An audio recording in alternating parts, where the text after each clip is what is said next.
dans le sud-ouest de la France, le département du Lot. Au cœur des paysages traversés par la Dordogne, un hameau en cours de construction. C'est ici qu'une dizaine de familles a décidé de s'installer avec l'idée de vivre autrement.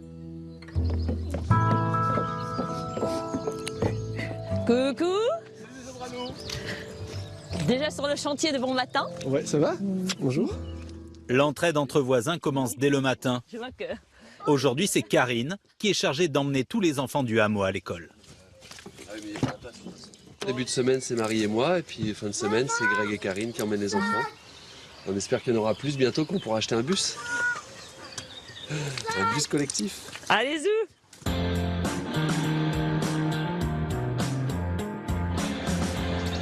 C'est sympa le matin, on partage ses humeurs, les enfants me racontent des trucs, c'est chouette.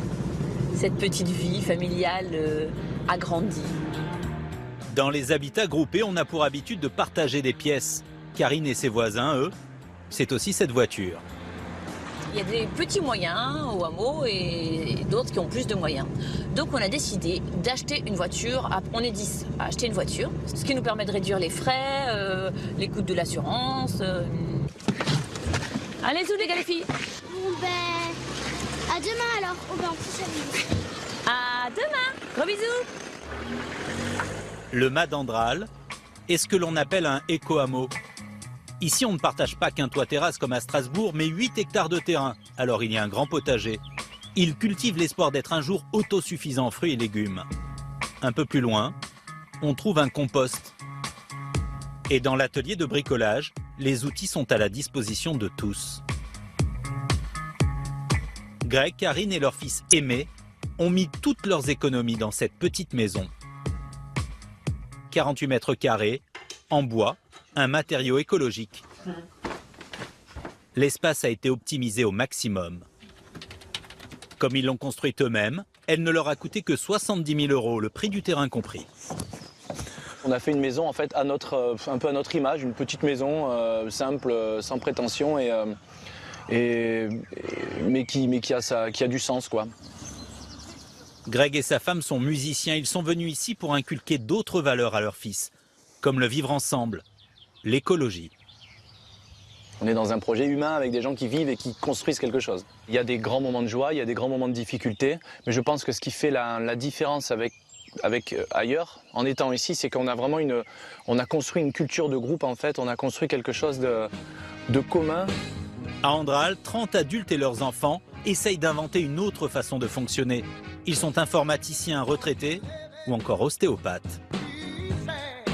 Ce mode de vie très original fait de plus en plus d'adeptes, comme Françoise, institutrice, et Didier, son mari.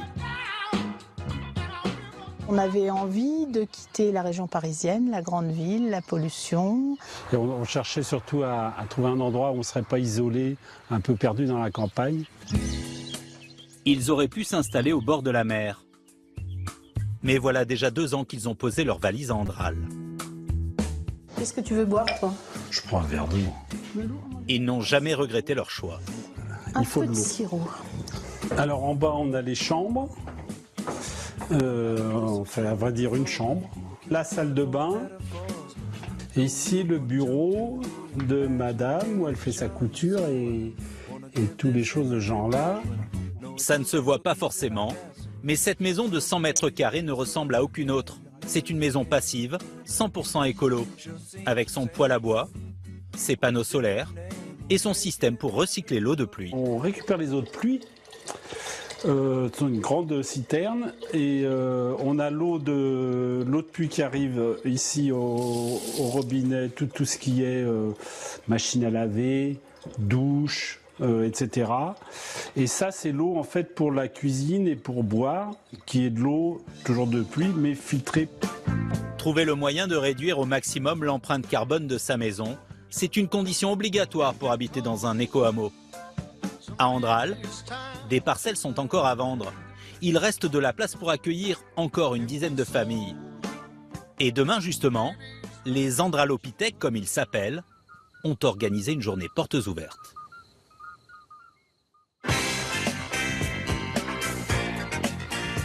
Ludivine a fait 8 heures de voiture pour venir découvrir l'endroit.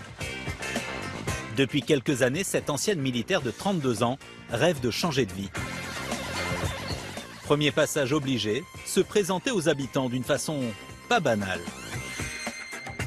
Donc le principe, c'est qu'on va tous lever, on va tirer tous ensemble. Voilà, on lève le cercle. Voilà, c'est un beau symbole qui représente notre attachement tous à ce projet. Donc quand on a envie de se présenter, on tire vers soi. Du coup, les autres, il faut qu'ils lâchent un petit peu. Et je relâche. Et on remet au centre. Alors bonjour à tous, je m'appelle Ludivine.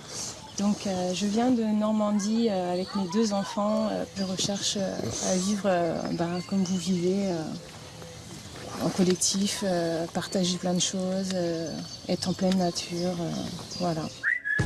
Pendant que Ludivine fait le tour du propriétaire, les enfants d'Andral ont le droit à leur petite balade éducative hebdomadaire.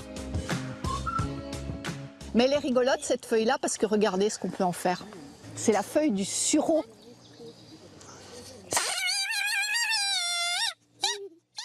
Patricia travaille dans le parc régional du Quercy. Dès qu'elle le peut, elle organise ses leçons d'éveil, grandeur nature. On a appris le nom de cette feuille-là, vous vous souvenez? C'est le, tu te souviens Aimé? C'est le lierre. Et regardez avec le lierre. Transformer en couronne. Ouais, on peut le transformer en couronne. Hop. C'est en couronne. Ouais, super. Moi, si je suis venue au hameau, et une de mes premières motivations, c'est la protection de la nature. Et c'est ma formation. Et quand je vois les enfants comme ça qui courent, qui découvrent la feuille de lierre, de sureau, etc., c'est important de leur donner ce contact avec la nature, les pieds dans le terrain. Et ça fait un peu le contrebalancement de tous les écrans. Pour les adultes, on ne sait pas, mais pour les enfants, en tout cas, c'est le paradis. Ce qui est cool ici, c'est que c'est tous collectif. On peut aller partout où on veut. C'est un endroit où, pas comme dans la vie, où on doit toujours donner la main à notre parent. À l'occasion de cette journée portes ouvertes, les habitants ont même organisé un repas partagé. Allez, c'est parti. C'est riz, coco, ratatouille. T'en veux un peu, Pierrot? Tu goûtes? J'en mets un petit peu si vous en voulez les autres. Tu vas chercher une cuillère? Alors, qui est-ce qui veut goûter de la hampe florale de Berce? C'est gratuit, ça pousse tout seul. Les habitants ont réussi leur opération séduction.